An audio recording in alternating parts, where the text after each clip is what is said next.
чест на 200 години от рождението на Джузепе Верди в Българската академия на науките се проведе юбилейна международна конференция на тема «Вива Верди». Научният форум е съвместна инициатива на Българската академия на науките и Софийска опера и балет.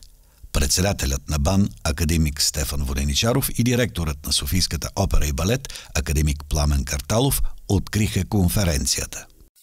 Имам удоволствието и приветствам добре дошли всички участници в организирания от Софийската опера и балет и Българска академия на науките международен форум «Вива Верди» в рамките на юбилейния фестивал, посветен на юбилейната година на гениалния италиански композитор Джузепе Верди. Искам да благодаря и Арена на Верона и Италианския институт за култура, които са също организатори на тази среща. В приветствието си към гостите и участниците председателят на БАН, академик Воденичаров, посочи, че има установена традиция на сътрудничество между БАН и Софийската опера и балет като центрове за развитие на духовността с огромни приноси за българската култура и като част от европейската и световна култура. Надявам се, че тази традиция ще продължи. С това събитие българската научна общност, наши и чужди творци, изследователи, специалисти на Вердиевото творчество дават своя принос към честването на вече започналите по света и у нас юбилейни Вердиеви празници, каза академик Воденичаров. Директорът на Софийската опера и балет, академик Пламен Карталов, започна приветствието си с думите: веднъж Джузепе Верди бил запитан от журналист дали има своя теория за театъра. Да, отговорил композиторът светкавично. Театърът трябва да е пълен.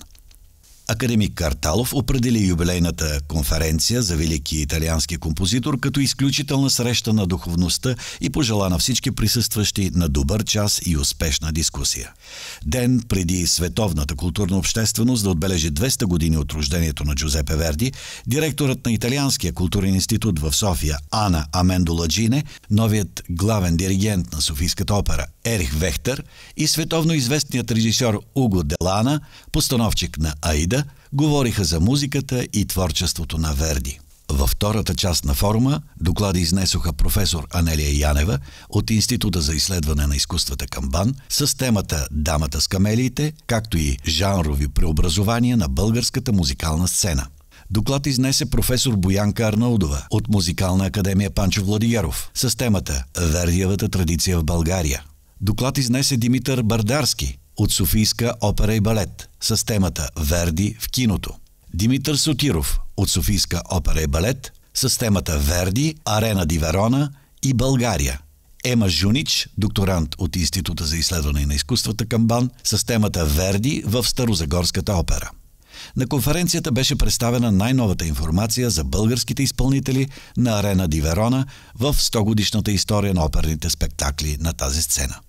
Поздравителни адреси към организаторите на форума изпратиха министърът на културата доктор Петър Стоянович и кметът на София Йорданка Фандъкова.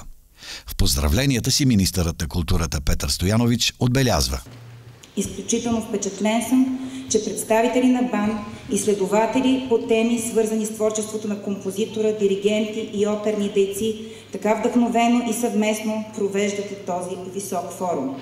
Модератори на форума «Вива Верди» бяха професор Румяна Каракостова, музиковед от Института за изследване на изкуствата към Българска академия на науките, и доцент Йоана Спасова Дикова, научен секретар на направление Културно-историческо наследство и национална идентичност към БАН. Евгения Ралчева изпълни на живо ария от операта «Травята».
Вива Верди е втората съвместно организирана юбилейна конференция.